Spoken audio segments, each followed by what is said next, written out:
The AirTag on my screen wasn't in Dallas. It was blinking at a house in Coral Gables. My husband was supposed to be in a conference hotel for 3 days. He was at another woman's address, and I was about to learn that the affair was the least of what he was hiding from me. So 6 months ago, it was March 3rd, our 15th wedding anniversary, and I was sitting alone in this apartment, which was still mostly boxes, staring at a bottle of champagne I bought for nothing. Derek was on a plane to Miami for a Vertex conference, or so he said. I remember thinking, with this dark little laugh, that at least I could track his suitcase. I'd slipped an AirTag in the lining the week before, not because I suspected anything. Honestly, I forgot to mention it to him. It was because Delta had lost our bags twice last year, and I was just tired of things disappearing. The irony is so thick you could choke on it. Because that little white dot on my screen didn't show a Marriott, it showed a condo, a girlfriend, a boat, and $47,000 he'd quietly siphoned from our daughter's college fund. But all I knew that night, as the champagne went warm, was that his suitcase was in a place it shouldn't be. And I had no idea how to ask him about it. I was good at my job. I mean, really good.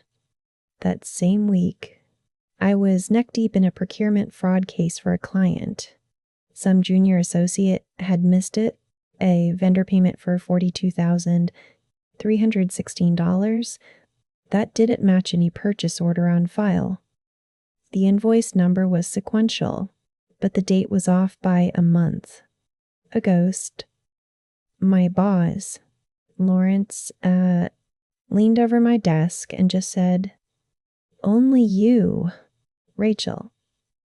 He meant my eye for the break in the pattern. Money tells the story, and I could read the lies in the footnotes. I spent my days tracing hidden money flows, finding the one thread that didn't belong in the fabric. It was satisfying. A clean, solvable puzzle. Everything had to connect. Every single dollar. So why, you sitting there that night with my phone glowing, couldn't I make the pieces of my own life? My husband was the guy everyone loved. The dad who coached soccer. The neighbor who'd help you jump your car. We met in college, and for 14 years, I was his biggest cheerleader.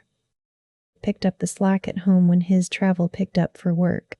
He said he was finally hitting his stride. I believed him. I saw the direct deposits hit our joint account every other Friday. I balanced the books. I thought that was transparency. The week before the Miami trip, he told me he was going to Dallas. Just a quick client thing. As he packed, I remembered Delta losing his bag on his last trip, so I dug out one of the AirTags from the 4-pack I'd bought. I slipped it into the lining of his carry-on, right by the handle, a practical gesture, a wifely thing to do. I would have mentioned it to him. I just forgot. It never occurred to me to track him, only his suitcase. Why would it? 2 days later, I checked the AirTag just to see if his bag had made it. The little white dot wasn't in Dallas. It was blinking at 4521 Alhambra Circle, Coral Gables, Florida. I stared, refreshed the app. It was a residential address. A condo. Definitely not a hotel. Definitely not Dallas.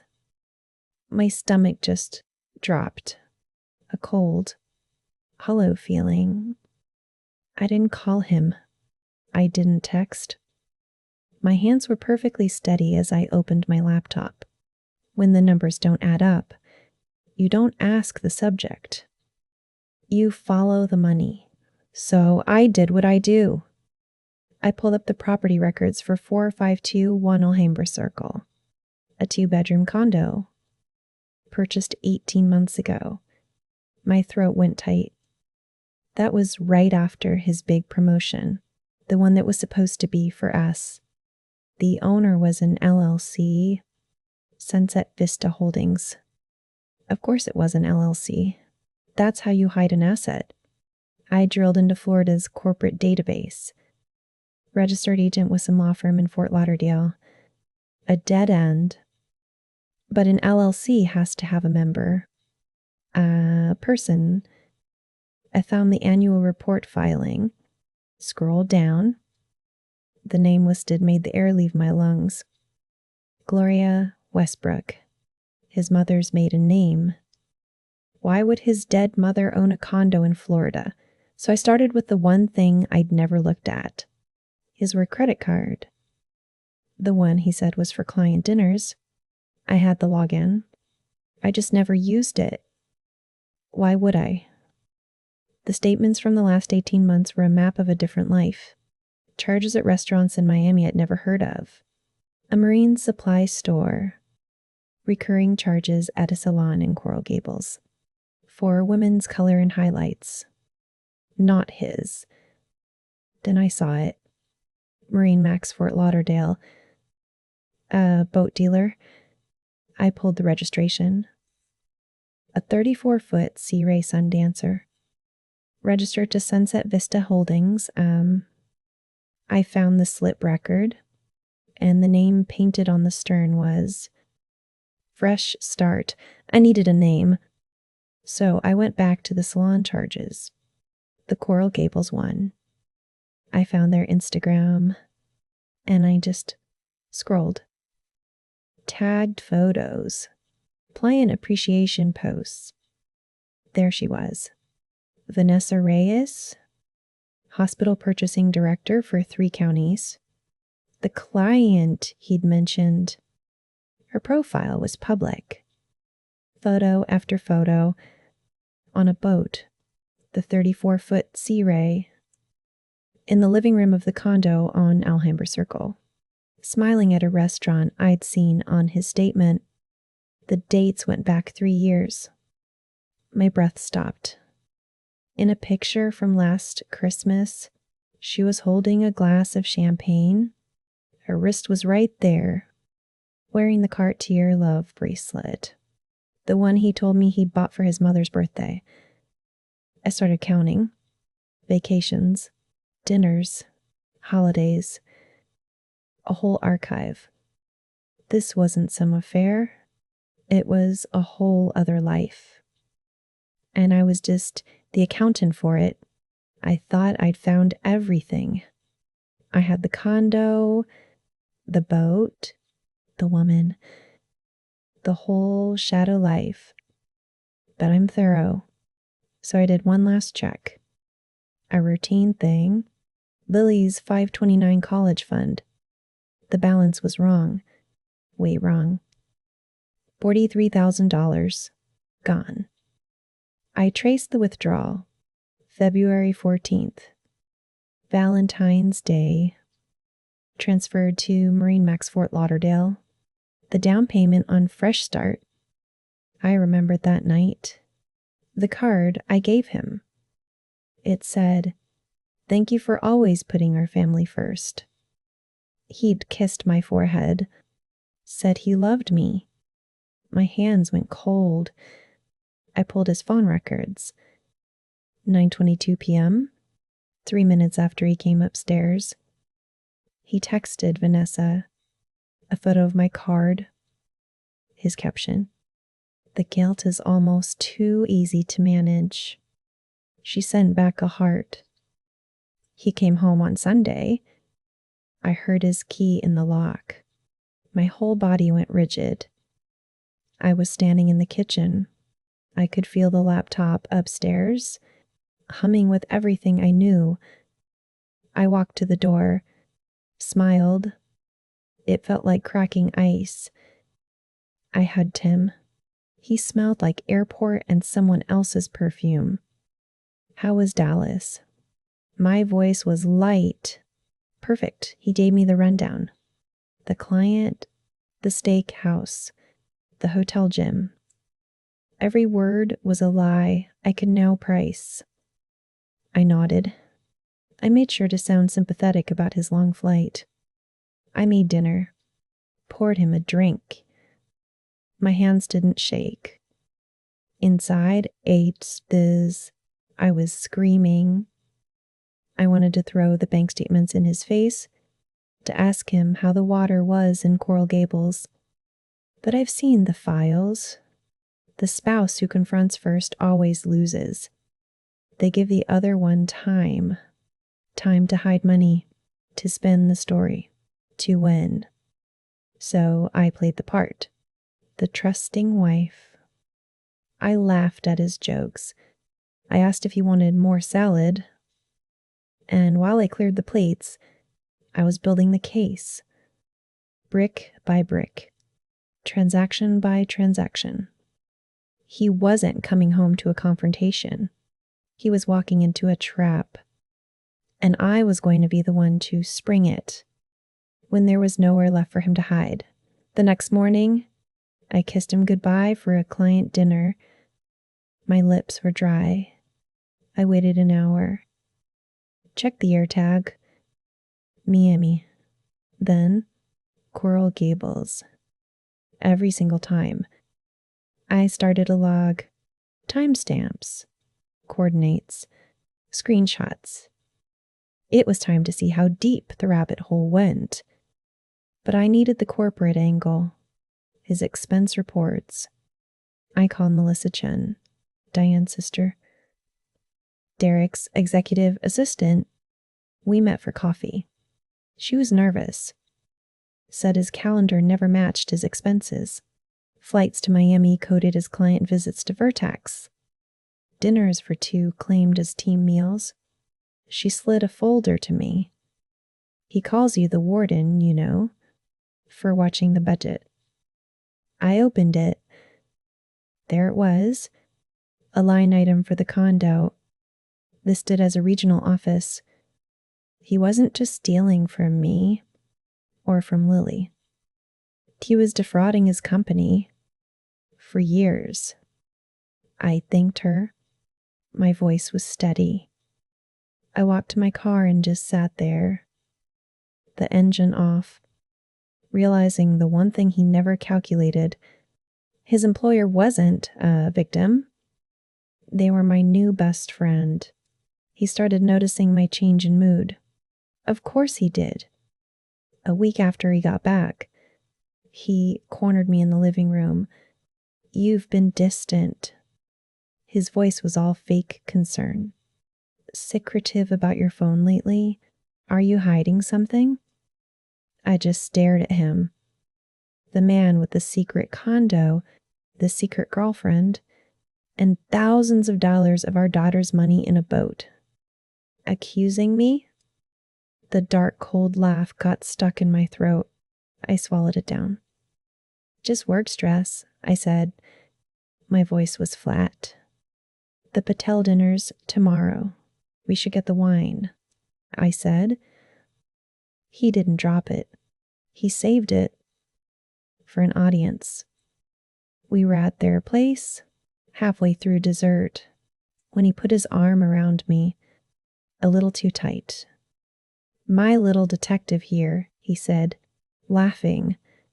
The Patels smiled, always checking things, so secretive lately. He said it like a joke. They all laughed.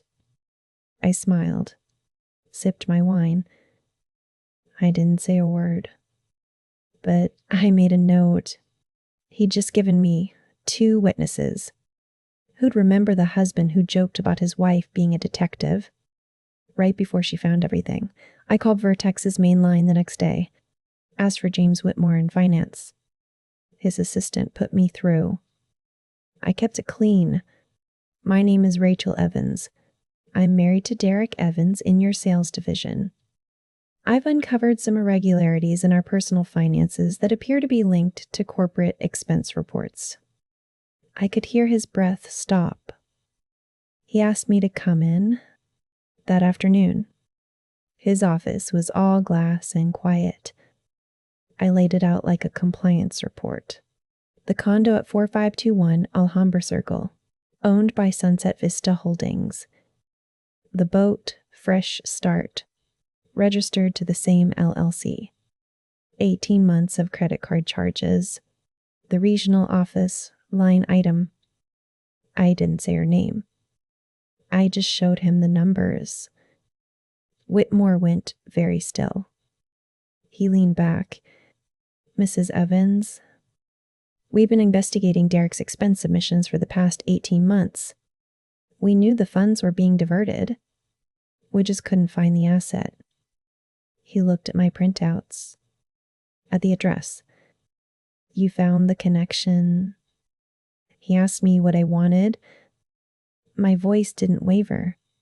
I want to be there when it happens. He nodded. We'll need your full file. He almost smiled. A cold, corporate one. It seems we have a mutual problem. I handed him the flash drive. Everything was on it. He took it. We'll be in touch. He said. I walked out. My heels clicked on the marble. Perfectly even. They had the will. I had the proof. Now we just needed the timing. He came home 2 days later with a bottle of champagne. Beaming. They're honoring me, he said. Top performer. The whole division. He poured 2 glasses. The ceremony's at the Fontainebleau in Miami Beach. He handed me a glass. I need you there, Rock. This is my moment. I took the glass. The bubbles were frantic. Of course he wanted me there. The supportive wife. The final prop. It legitimized everything. The condo was 40 minutes away. The boat was in a marina he'd probably point to from the terrace. He was demanding I walk onto his stage.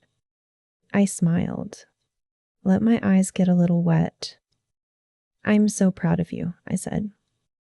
My voice cracked just right. Of course I'll be there. He kissed my forehead, the way he did on Valentine's Day. 3 weeks, he said. It's black tie. Get something amazing. I nodded, sipped the champagne. It tasted like victory. His award dinner had a date. So did my trap. He just didn't know they were the same night. I sent the email on a Tuesday. Professional. Cold. Said I was investigating financial irregularities and her name had appeared. Asked if she'd speak confidentially. She replied in 20 minutes. Yes. I have concerns too. We met at a cafe in Coconut Grove. She was already there. Dark hair, tired eyes. I sat down, started my prepared script. She cut me off. He told me you were divorced. Her voice was quiet, shaking. He said you were the ex, that you wouldn't move on. She opened her phone, scrolled, handed it to me. 3 years of texts, planning a life. Her asking when he'd finally be free. Him saying the paperwork was dragging. Her, last Christmas, saying the bracelet was too much. Him replying, "You're my wife in everything but name." I looked up. The air left the room. She wasn't the other woman. She was another Mark. Her face hardened. How many of us are there? I just handed the phone back. My own hands were steady. Just 2, I think. But he's about to have a very bad night? She leaned forward. Her fury was a live wire. What do you need? The Fontainebleau lobby was all marble and chandeliers. He was buzzing, tapping his foot at check-in. I watched the concierge. Vanessa was in room 812. Whitmore's team was in the business center. My stomach was a knot of pure focus. Upstairs, I helped him with his cufflinks. His hands were shaking from excitement. "I'm so proud of you," I said again. Voice soft, believable. He adjusted his tie in the mirror, puffed out his chest. He winked at my reflection. "Showtime," he said. I smiled. Yes, it was. The ballroom was a sea of black tie and glitter. 300 people. He worked the room like a politician. Handshakes, backslaps, that laugh. I sat at the head table beside Whitmore. He gave me a single slow nod. Dinner came and went. Speeches droned on. My champagne flute stayed full. Then the CEO took the mic. And this year's sales leader of the year. The applause was a physical wave. He stood, beamed, made his way to the podium through the clapping. He adjusted the mic, cleared his throat. "Wow, this is incredible." He looked right at me. I have to thank my incredible wife, Rachel. Her unwavering support made this possible. The crowd cooed. He smiled, so sure of his world.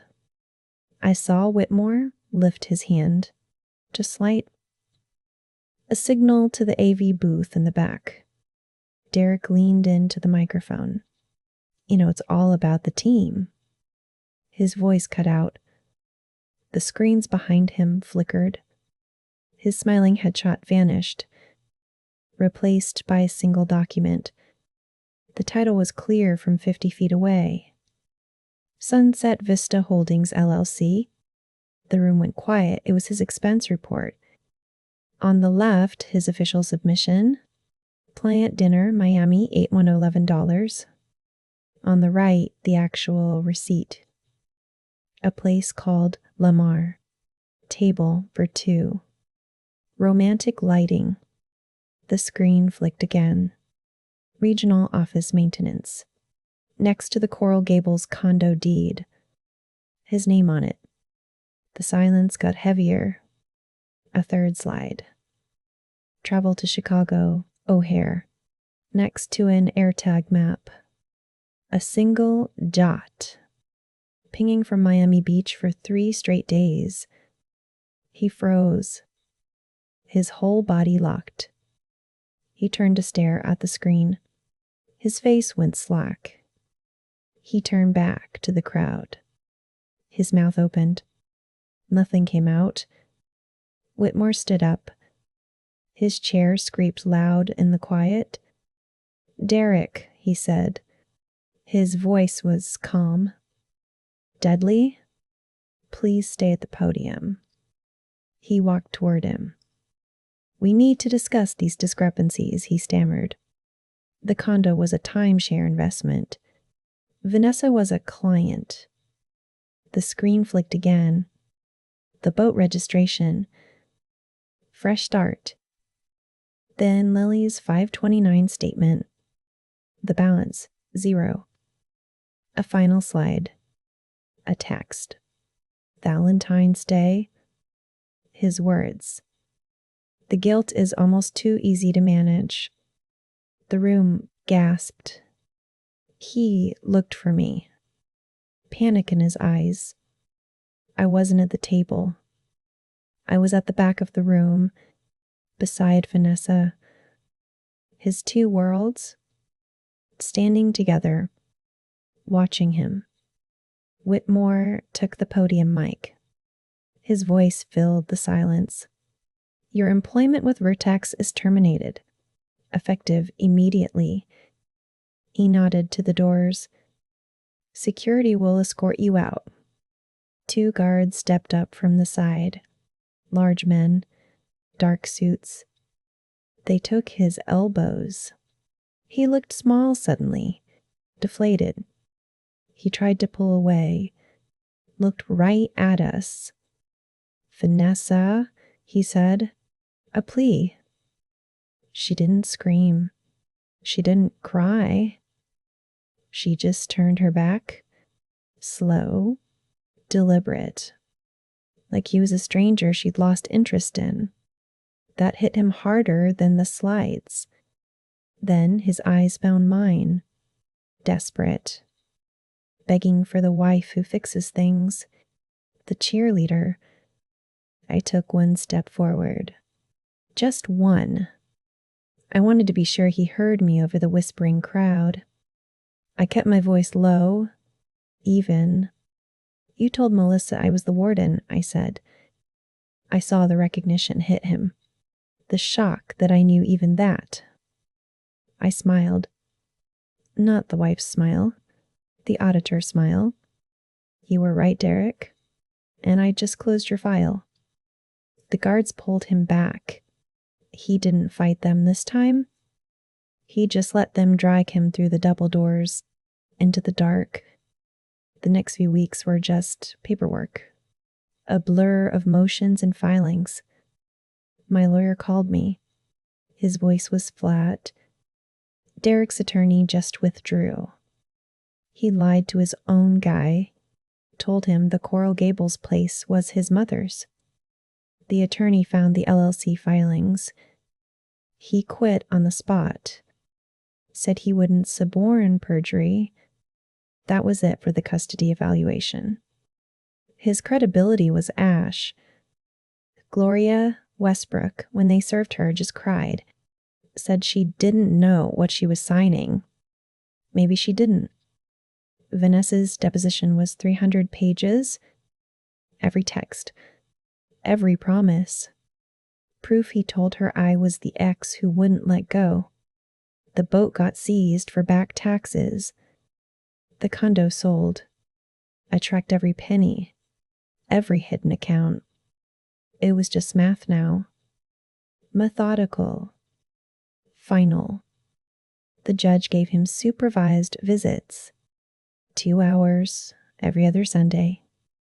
With a court-appointed monitor in the room. I got the house.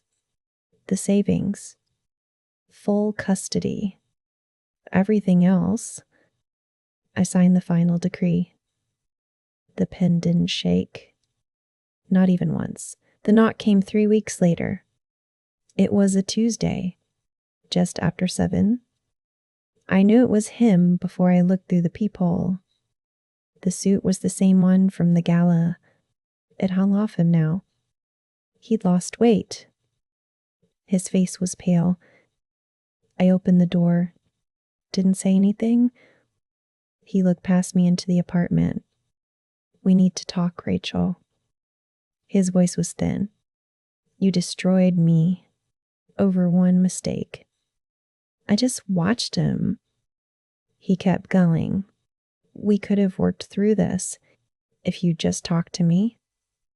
Then the bargaining. "I can make this right with Lily. I'm still her father." I let the silence sit after he finished. Let him hear how empty his words were in the hallway. Then I opened the door wider, just enough. He leaned forward, thinking it was an invitation. "Lily isn't here," I said. My voice was quiet. "Final, and neither are you." I held his gaze for a second. "Goodbye, Derek." I closed the door. The lock clicked. Solid. I didn't wait to hear his footsteps leave. I just walked back to the kitchen, back to the quiet. 6 months later, it's our would-be anniversary.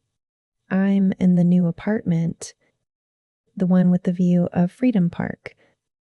Lily's 13th birthday was last week. I bought her a present with some of the frozen boat sale proceeds. A small silver sailboat pendant. It cost $89. He saw it at his first supervised visit. The monitor was across the room. Lily was showing him. He looked at it. Then he looked at me. I just smiled. Quiet. I wanted her to have something to remember her college fund by. He didn't say a word. A pro says he knew exactly what it cost. I reach for my keys now. The AirTag is still on the ring. Not tracking anyone? Just a reminder. I turn it over in my palm. The park outside is quiet. Green. Still, I'm not celebrating. I'm just finally still. Boring and blind aren't the same thing.